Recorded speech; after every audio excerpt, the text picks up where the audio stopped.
بسم اللہ الرحمن الرحیم۔ السلام علیکم اسلامک 7 چینل کے ناظرین، اللہ تعالیٰ آپ کو اپنی حفظ و امان میں رکھے اور اپنی رحمتوں کا سایہ ہمیشہ آپ پر قائم رکھے۔ حج اسلام کی عبادت کا چوتھا رکن اور انسان کی خدا پرستی اور عبادت کا پہلا اور قدیم طریقہ ہے۔ اس کے لفظی معنی قصد اور ارادہ کے ہیں، یعنی کسی خاص مقدس مقام کا سفر ہے۔ لیکن اسلام میں یہ ملک عرب کی شہر مکہ میں جا کر وہاں کی حضرت ابراہیم علیہ السلام کی بنائی ہوئی مسجد خانہ کعبہ کے گرد چکر لگانے اور مکہ کے مختلف مقدس مقامات میں حاضر ہو کر کچھ آداب اور اعمال بجا لانے کا نام ہے۔ قرآن پاک میں سورہ آل عمران میں اللہ کا ارشاد ہے، وَلِلَّهِ عَلَى النَّاسِ حِجُّ الْبَيْتِ، لوگوں پر فرض ہے کہ اللہ کے گھر کا حج کریں۔ حج کی فرضیت دوسری عبادات سے بالکل مختلف تھی۔ عام اہل عرب نماز کے اوقات، ارکان اور خصوصیات سے عملاً ناواقف تھے، اس لیے حضرت صلی اللہ علیہ وآلہ وسلم نے ان کو تعلیم دی۔ زکوٰۃ ان میں سرے سے موجود نہ تھی، اس لیے عام صدقہ اور خیرات کا آغاز کیا۔ حج عرب کا ایک ایسا عام شعار تھا جس کے تمام اصول و ارکان پہلے سے موجود تھے، صرف ان کا محل اور طریقہ استعمال بدل گیا تھا یا ان میں بعض مشرکانہ رسوم داخل ہو گئی تھیں۔ اسلام نے ان خرابیوں کی اصلاح کر کے ایک ہی دفعہ حج کے فرض ہونے کا اعلان کر دیا۔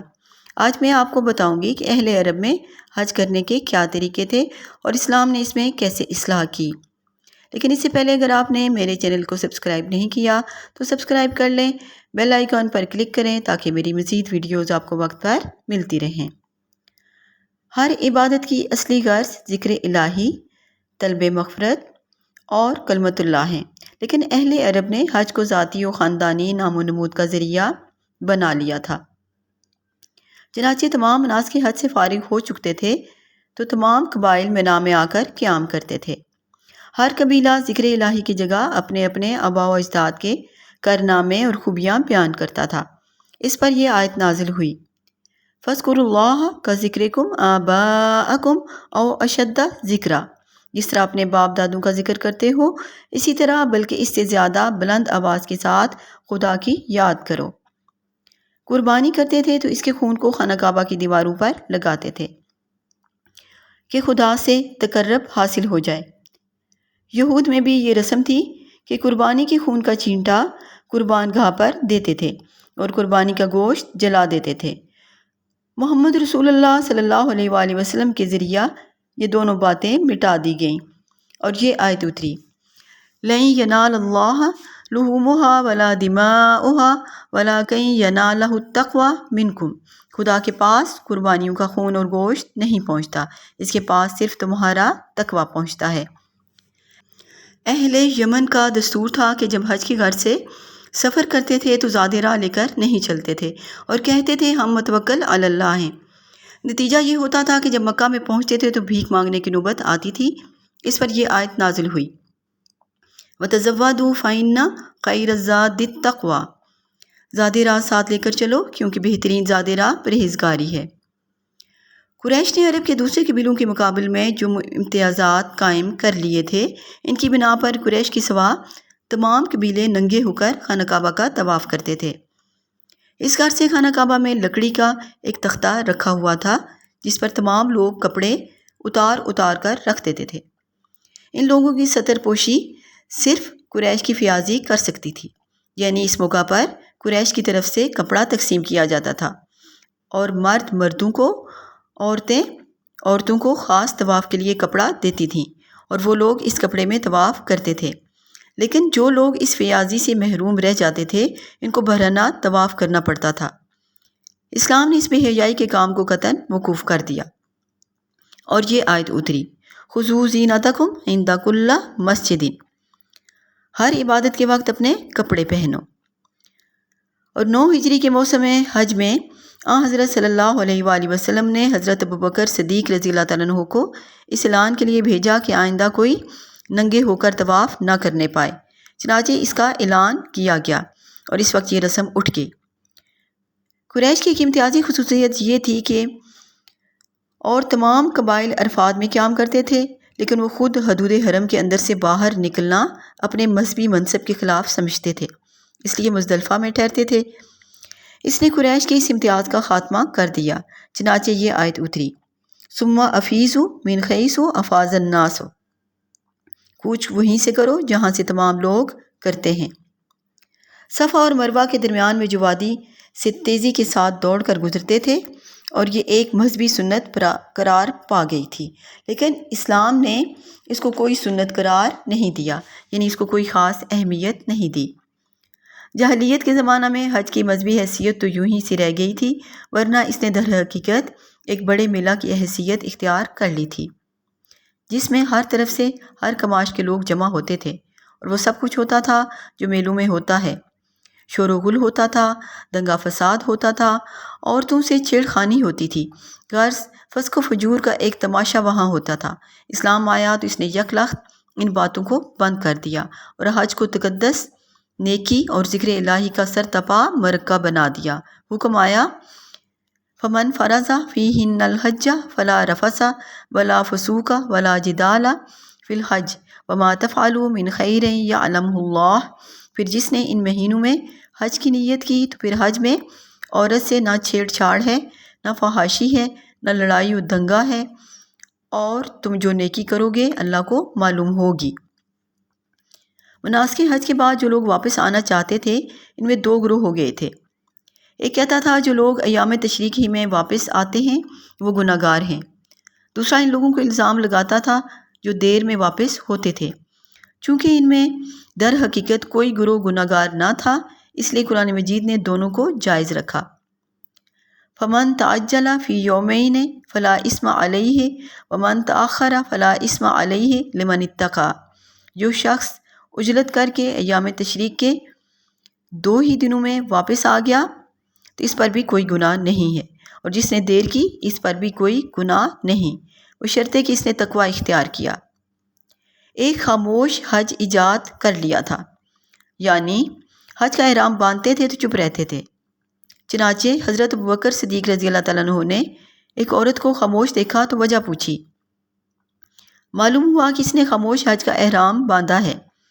انہوں نے اس کو منع کیا اور کہا یہ جاہلیت کا کام ہے۔ خانہ کعبہ تک پا پیادہ جانے کی نظر کرتے تھے اور اس کو بڑا ثواب کا کام سمجھتے تھے۔ چنانچہ حضرت صلی اللہ علیہ وآلہ وسلم نے ایک بوڑھے کو دیکھا کہ اپنے 2 پیٹوں کے سہارے پیادہ پا جا رہا ہے۔ وجہ پوچھی تو معلوم ہوا کہ اس نے پیدل چلنے کی نظر مانی ہے۔ ارشاد ہوا، اللہ اس سے بے نیاز ہے کہ اپنی جان کو عذاب میں ڈالے۔ چنانچہ آپ صلی اللہ علیہ وآلہ وسلم نے اس کو سواری پر جانے کا حکم دیا۔ اسی طرح عورتیں خانہ کعبہ میں جانے کے لیے کھلے سر اور بھرنا پا جانے کی نظر مانتی تھی۔ آپ صلی اللہ علیہ وآلہ وسلم نے ایک بار اسی قسم کی عورت کو دیکھا تو فرمایا، اللہ اس پریشان حالی کا کوئی صلہ نہ دے گا، اس کو سوار ہونا اور دوپٹہ اوڑھنا چاہیے۔ اسی سبب سے قربانی کے لیے گھر سے جانور لاتے، اس پر صرف اس خیال سے کہ وہ قربانی کا جانور ہے، سوار نہیں ہوتے تھے۔ چنانچہ ایک بار آپ صلی اللہ علیہ وآلہ وسلم نے دیکھا ایک شخص اونٹ ہانکتے ہوئے لے جا رہا ہے، فرمایا کہ اس پر سوار ہو لو۔ اس نے جواب دیا یہ قربانی کا اونٹ ہے۔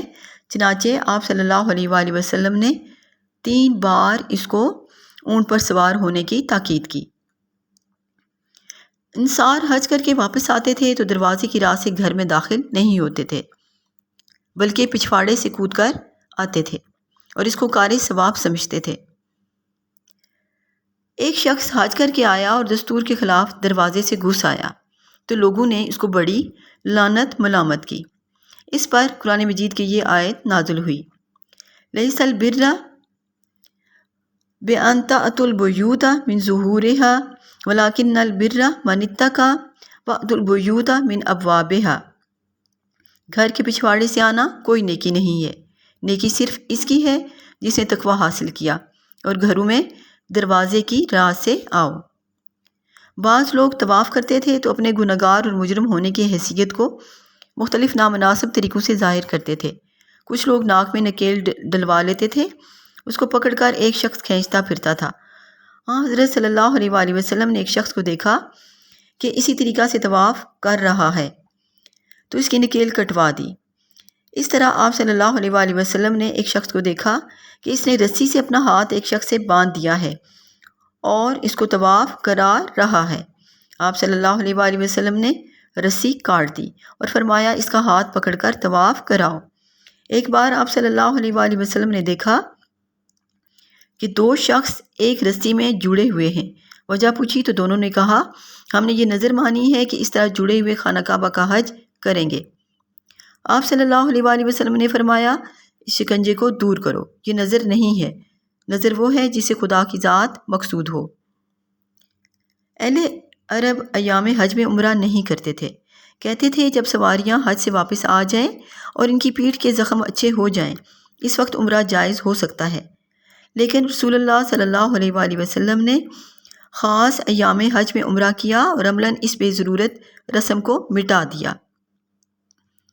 جاہلیت کے زمانہ میں کچھ لوگ تو حج کی نیت کرتے تھے، وہ ان دنوں تجارت نہیں کرتے تھے اور اس کو طریقہ حج کے خلاف سمجھتے تھے، اس لیے اکثر لوگ جو صرف تجارت اور کاروبار کے لیے آتے تھے وہ حج میں شریک نہیں ہوتے تھے، بلکہ وہ میلہ کی خاطر جمع ہوتے تھے۔ ان کو حج سے سروکار نہ تھا۔ عکاظ اور ذوالمجاز وغیرہ بازاروں میں جمع ہو کر صرف تجارت اور کاروبار کرتے تھے۔ اسلام آیا تو یہ دونوں طریقے الگ الگ جاری تھے۔ اس کا نقصان یہ تھا کہ حاجی تجارت کے منافع سے محروم رہتے تھے اور غیر حاجیوں کا مجمع ہوتا تھا، وہ صرف تماشائیوں کی بھیڑ ہوتی تھی۔ بازاری مقصد کے لوگ ہوتے تھے جن میں ہر قسم کی برائیاں جاری ہوتی تھیں۔ اسلام نے اس تفریق کو مٹا دیا اور کہہ دیا کہ تجارت اور کاروبار حج کے تقدس و حرمت کے خلاف نہیں، اس لیے یہ دونوں فریضے ایک ساتھ ادا ہو سکتے ہیں۔ فرمایا لیس علیکم جناح ان تبتغوا فضلا من ربکم، تمہارے لیے یہ گناہ نہیں کہ حج کے زمانہ میں فضل الہی تجارت کی تلاش کرو۔ اس کا نتیجہ یہ ہوا کہ ہر شخص جو اس موقع پر جمع ہوتا تھا حج کی نیت سے جمع ہوتا تھا۔ اس سے جاہلیت کے زمانہ کے اجتماعی خرابیوں کا خاتمہ ہو گیا اور ساتھ ہی اس اجتماع کے جائز تجارتی مشاغل کی ترقی ہو گئی۔ صفا و مروہ کے طواف کے متعلق پہلے ہی دو گروہ پیدا ہو چکے تھے۔ انصار منا کا احرام باندھتے تھے اور طواف نہیں کرتے تھے، ان کے علاوہ تمام عرب صفا و مروہ کا طواف کرتے تھے۔ اللہ نے جب پہلے خانہ کعبہ کے طواف کا حکم دیا تھا اور صفا و مروہ کے متعلق کوئی آیت نازل نہیں ہوئی تو بعد کے گروہ نے حضرت صلی اللہ علیہ وآلہ وسلم سے سوال کیا کہ یہ کوئی ناجائز فعل ہے؟ انصار نے بھی اس کے متعلق سوال کیا، اس پر یہ آیت نازل ہوئی، ان الصفا والمروۃ من شعائر اللہ فمن حج البیت او اعتمر فلا جناح علیہ ان یطوف بہما۔ صفا اور مروہ خدا کے شعائر ہیں، پس جو شخص حج یا عمرہ کرے اس کے لیے ان دونوں کا پھیرا لگانا گناہ نہیں۔ اللہ تعالیٰ ہم سب کو حج پہ بلائے اور حج کرنے کی توفیق دے، آمین ثم آمین۔ آپ کو میری ویڈیو پسند آئی ہو تو لائک اور شیئر کریں، سبسکرائب کریں۔ جزاک اللہ خیر، اللہ حافظ۔